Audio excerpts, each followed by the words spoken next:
Hello, আসসালামু আলাইকুম। আজকে আমি আপনাদের সাথে খুবই ইয়াম্মি একটি ভর্তা রেসিপি শেয়ার করব। এটা যেকোনো মাছ দিয়ে করা যাবে। কিন্তু আমি এখানে যে মাছটি নিয়েছি এটা নদীর মাছ। আমাদের এলাকায় বলে ছুরা মাছ। আমি আসলে এটার ভালো নামটা জানি না। আর এর সাথে আমাদের লাগবে কিছুটা রসুন, পেঁয়াজ কুচি, লবণ, শুকনা মরিচ, কাঁচামরিচ আমি ২ ধরনের মরিচই নিয়েছি আর জিরা গুঁড়া। চুলায় প্যান বসিয়ে দিলাম, তেল দিয়ে দিলাম। এখন আমি পেঁয়াজগুলো দিয়ে দিচ্ছি, একটু নেড়ে চেড়ে নিব যাতে এটার কাঁচা গন্ধটা চলে যায়। দিয়ে দিচ্ছি শুকনা মরিচ, এটাকেও একটু নেড়ে চেড়ে নিচ্ছি। এখন দিয়ে দিলাম কাঁচা মরিচ আর দিয়ে দিচ্ছি সামান্য পরিমাণ জিরার গুঁড়া। আমি ভেজে নিয়েছি ভালো করে। এখন কিছুটা রসুন থেতো করে নিয়েছিলাম দিয়ে দিলাম, একটু নেড়ে চেড়ে নিচ্ছি। ভাজা হয়ে গেছে, আমি উঠিয়ে নিয়েছি প্লেটে, দেখতে পাচ্ছেন।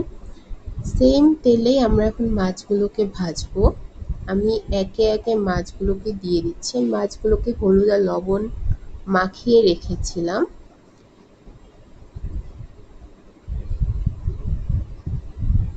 আমাদের সবগুলো মাছ দেওয়া শেষ। আমরা এখন মিডিয়াম আঁচে এগুলোকে ভাজবো। ঢাকনা দিয়ে দিচ্ছি। ঢাকনা উঠিয়ে একটু নেড়ে চেড়ে দিলাম। এখনো সেদ্ধ হয়নি প্রপারলি। এর মাঝখানে আমি মরিচ, শুকনো মরিচ আর ভাজা পেঁয়াজটাকে মেখে নিচ্ছি লবণ দিয়ে। সুন্দর করে মাখতে হবে যাতে সবগুলো প্রপারলি মিশে যায়। একটা সুন্দর অ্যারোমাও আসছে। ঢাকনা উঠালাম। আমাদের মাছ সম্পূর্ণ ভাজা হয়ে গিয়েছে। এখন প্লেটে তুলে নিলাম। এখন কাটা ছাড়িয়ে নিব। মাছের যে মাঝখানের কাঁটাটা একটু প্রপারলি দেখে ছাড়াতে হবে। যেহেতু আমি মাছটা বাটবো না, তাই প্রপারলি কাটা ছাড়ানোটা ইম্পর্টেন্ট। কাটা ছাড়িয়ে নিলাম। এখানে মাছের ফ্লেশটা রাখা,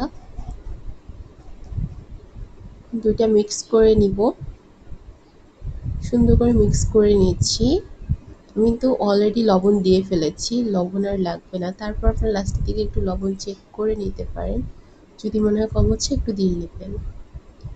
হয়ে গেল আমাদের মজাদার ভর্তা রেসিপি। আপনারাও চাইলে বাসায় ট্রাই করতে পারেন। আল্লাহ হাফেজ।